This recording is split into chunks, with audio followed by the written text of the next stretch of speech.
and for supporting our show. It really does mean a lot. And we had a Connor Stallions espionage team member ask us to give a little bit more of a dive into the Chip Lindsey offense, which I'm calling the spread and smash.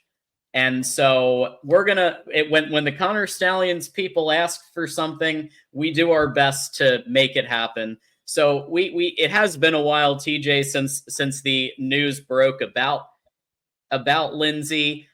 He has had multiple stops in his career as not just an offensive coordinator, but also a quarterbacks focused offensive coordinator, taking on the quarterbacks coach duties as well as the OC. So even going back to Auburn, right? He was a success as OC at Auburn, right? Because Auburn was literally just the 8th team in SEC history to rush and pass for 3,000 yards in a single season, right? And so Jared Stidham, you guys remember Jared Stidham? He was only the 2nd player to eclipse 3,000 passing yards in a season and was named All SEC. And that continued on at Troy, where they were top 25 nationally, 2nd in the Sun Belt. It continued at UCF, where they scored 34 points a game, 480 yards of offense at UCF in 2022. They ran the ball for over 200 yards 8 times that season, top 10 in rushing touchdowns. Then you get UNC, where Chip Lindsey took over for Phil Longo and again showed a balanced offense, right? They put up 300 yards per game and they rushed passing, and they rushed for at least 190 yards per game. So what that tells me is that overall, Michigan will retain its physical identity. I understand 100% why Sharon Moore, now that I've looked at more UNC film, why Sharon Moore picked this guy. He wanted somebody who would continue the Michigan identity that we've known and loved over the last couple of years, with the exception of 24, but I'm talking 21 through 23 Michigan offense, where it's still a little bit more focused on the run, but now you're getting to a bit more passing, so retaining its physicality, but also throwing a bit more as well. The second's quarterback friendly scheme, right? So what we see when we look at the film at UNC compared to Kirk Campbell's offense at Michigan is you'll see a little bit more of the following, right? Play action, play fakes, right? We couldn't really do that this past year because we're having trouble establishing an identity at times. And later in the season, you had a little bit more running, but then, Davis Warren was very limited in his ability to orchestrate an offense, even the play actions.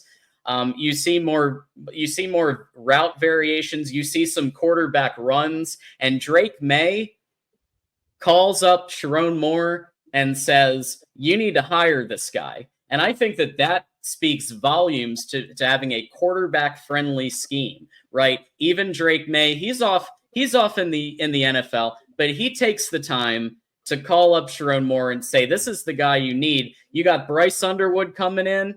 Well, Bryce Underwood's going to get nurtured, and he's going to have a scheme that's actually going to fit what he can do.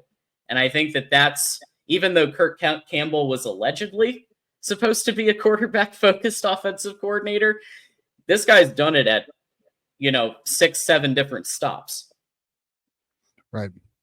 Yeah, I mean, there's no doubt. I mean, like Drake May literally says that I'm a better quarterback because of Chip Lindsey. I mean, it's just, yeah, my numbers may have taken a step back, but I understood the game better. I have a better feel for the game.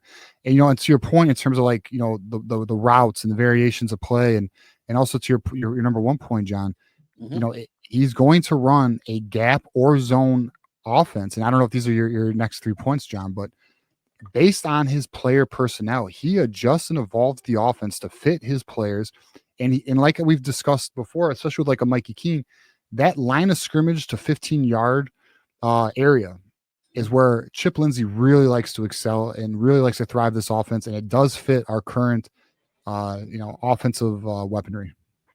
Yeah, Yeah, it's definitely they're not only going to be going short yardage, but they can excel at short yardage. They can excel at medium yardage, and they will take shots. Chip Lindsey will take shots downfield. He is not afraid when he has a quarterback like Drake May, like Stidham, like now Bryce Underwood. He's going to take deep shots. You're going to see deep shots like JJ did a couple of times. You're going to see more of that with Chip Lindsey. Number 3, what made me very happy, and this is obviously less of a quantitative and more of a qualitative, but I actually noticed wide receivers getting separation. They were running their routes properly. Now you can say that's a wide receiver coaching. But this is exciting to me because whether they decide, okay, they're going to keep Ron Bellamy or which it seems like they probably are. Well, at the very least, right, under Chip Lindsey's system, here's what we saw. We saw wide receivers running their routes with discipline, right, which that goes up to the offensive coordinator and then goes down to wide receiver coaching as well. So I really like that. They're crisp on their routes. They get their separation. We just haven't seen that much this year with Michigan. And when they do get separation, then they actually catch the ball. And so this is what I was very excited to see that. And it's obviously what led to some. We'll talk about some of the results the last 3 years. But also I noticed more pistol. So more use of the pistol formation, and in general, more guys in the backfield. So we saw some at times a departure of that this year, and then at times I think Sharon Moore came back and he said, "No, we got to run I formation, and we got to get Bredesen in there as a blocker." And you could kind of tell when Sharon Moore was putting his hands back in the pot a little bit there, because you started to see some of this. That was part of number 4. But more pistol than Kirk Campbell ran this year. Guys in the backfield that were used both as runners, as blockers, and just different variations of. Whereas I think you saw a lot of under Kirk Campbell, a lot of shotgun, and anytime there wasn't shotgun, I was pretty sure Sherrod Moore called the play because when you notice there was a break in it, right? You saw an I formation play, you saw a pistol. It was rare, and it was in key moments where they really needed it. And I feel like that was Sharon kind of poking in. But regardless, that's exciting to me to see that, because it kind of goes back to the 2021, kind of Stanford 09 vibes of guys in the backfield switching up your formations, and it led to some of these results. So over the last 3 years under Chip Lindsey's system, it resulted in an average of 461 yards per game. So in 22, 470 yards a game. They had the 16th offense in the country at UCF, right?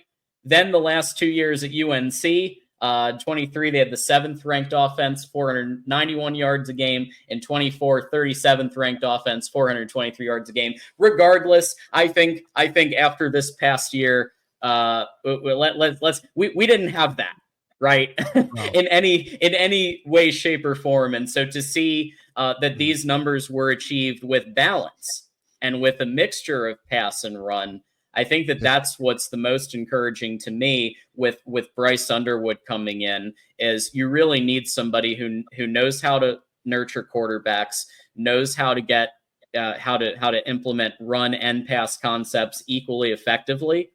And I think we're in for a pretty solid showing next year if what I saw in some of the film shows back up.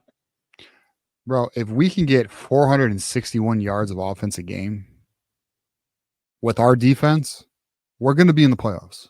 We're going to be a problem. It's what we're missing. We I'm telling you, I think it's a fair argument.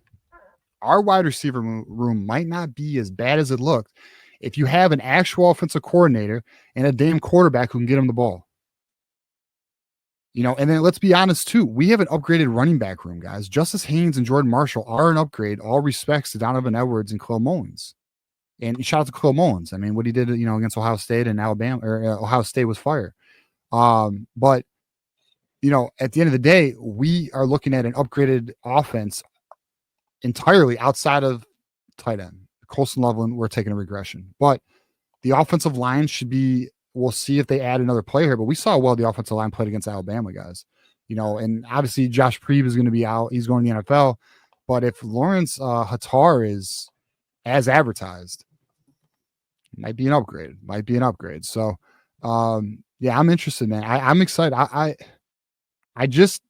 think, and I know people want the presents already. We just got to see how they close this December portal.